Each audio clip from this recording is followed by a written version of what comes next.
Welcome back to Fox 32 Sunday. We have talked here about pensions until we're almost turning blue. The sad fact, though, is that too many of these funds are in the red in the state of Illinois. The Better Government Association has done a great public service by focusing on problems in the suburbs. 80% funding is considered healthy. You can see here, the BGA says the firefighter pensions in Blue Island, Cicero, and Melrose Park are only funded at around 32%, and it gets worse. Some police funds are even farther behind. Look at Stone Park. They actually issued bonds in Stone Park to try to pump up their police pension fund numbers, essentially borrowing money. Before the bonds, Stone Park had just 7 cents in the fund for every dollar that was owed to a future pensioner. Even afterwards, they're still sitting at a mere 23%. And again, that 80% is what we should be aiming for. We're joined now by Andrew Schroedter from the BGA. Andrew, are there any financial planners who would say go ahead and borrow like that to meet these pension obligations? No, if this was Finance 101 for students, high school students, whatever, a lot of these towns would be getting an F. All right, so the grim fact is that some places like Stone Park and some of the others that we cited are headed for bankruptcy. Perhaps. I mean, you know, there just doesn't seem to be a clear solution to the problem. They know they have a problem. They're not denying it, but nobody seems to know what exactly to do about this. They're not in a position to jack up local taxes because some of them aren't home rule. Yeah. Some of them are not home rule, and they don't have the option to do that. And so the only tax that they can really turn to is the property tax. Exactly. And then that's going to make values in Stone Park crash, and people move out. It's not a viable option. It's not, and it could cost some of these politicians their job. I mean, it's politically unpopular to do so, and I think a lot of these local officials are worried about driving people out of their communities. So, is this ultimately going to end up in bankruptcy court? Is it what the General Assembly is going to have to do some things to even allow that to happen? Right. Here's the interesting thing. I mean, we've been told by numerous observers that they would not be surprised if in the next 5 to 10 years you see at least one town here in Cook County turn to the Illinois General Assembly and say, please let us file for protection from creditors because we just can't afford this anymore. To go into federal bankruptcy. Exactly, to Chapter 9, something like you've seen in Stockton, California, Detroit, which is a very, obviously a lot bigger, but, sort of on a small Detroit, if you will, where they just can't afford the pension obligations without having their budgets, just cut or to absolutely nothing. And what happens at that point, do you think? I think everybody would be watching, because if it was successful, I wouldn't be surprised if what you'd see is, let's say it's Town A, they successfully get out from under these obligations somehow, some way.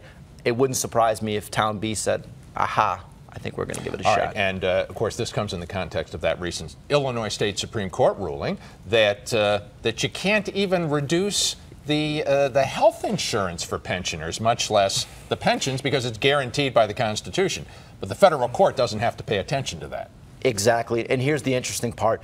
So many towns we talked to, and we talked to every town in Cook County, and a lot of them said to us, we're just waiting on Springfield. We're waiting on relief from Springfield. And by that, a lot of them said benefit reductions.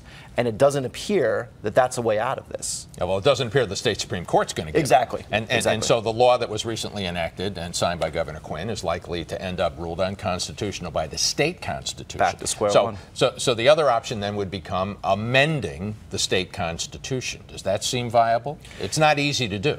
Nothing that we heard suggested that there was a political will to make that happen. That's not to say it won't, but it doesn't seem to be anything that I would expect to see in the next 6 to 12 months. All right, let's just tell the audience again some of the scary numbers about suburban public employee pension funds that are going to affect you and your pocketbook.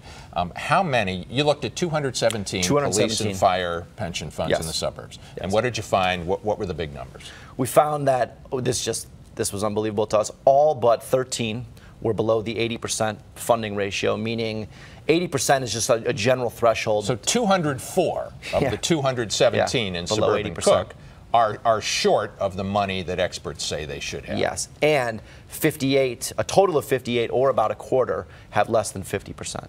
So less than 50 cents for every dollar owed in long-term benefits. And of course, what's happening now, and this is cumulatively, this is billions and billions and billions of dollars. It was a total of $3.3 billion in unfunded liability, countywide, just for the suburbs. And that doesn't this, again, we've talked about Chicago and the state of Illinois county, and maybe the Cook separate. County government. Yes. Nobody's looked at what's happening in these small suburban communities, and it's far worse than in Chicago. You know, to a certain degree, yes, and here's In why. some of them. They don't have the levers. I mean, for example, the city council passed the telephone tax recently to try and give some pension relief. You know, a lot of these municipalities do not have those financial levers to pull. As you said earlier, it's property tax, bonds, or nothing. So that makes it a little more dire. They just don't have. They don't have the tools to sort of get themselves out of this mess. So.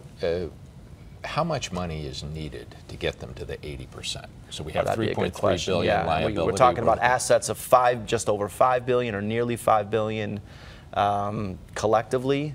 You're talking in the billions. Yeah. You're talking. You're gonna make me do math on the spot. It's money here. these suburbs don't have. Exactly. That's the bottom line. Exactly. And so we're looking at tax increases, not just in the city of Chicago, where the mayor has cut a deal. He's saying if the public employee unions accept some reduction in the future benefits, then taxpayers will have to be kicking in hundreds of millions of dollars, ultimately cumulatively billions of dollars, to get these things funded by 2040, right? To get them 90% funded? 90% by 2040. That was the state law that was passed in 2010. All right.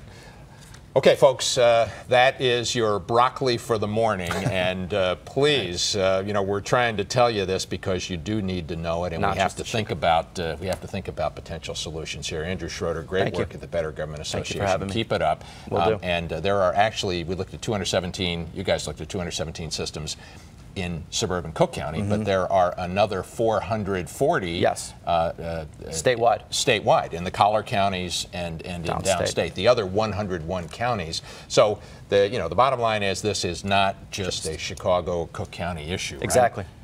There's a catastrophe looming for taxpayers elsewhere. Okay, folks, just ahead. The feds get their man. An alleged gang patriarch is off Chicago's streets.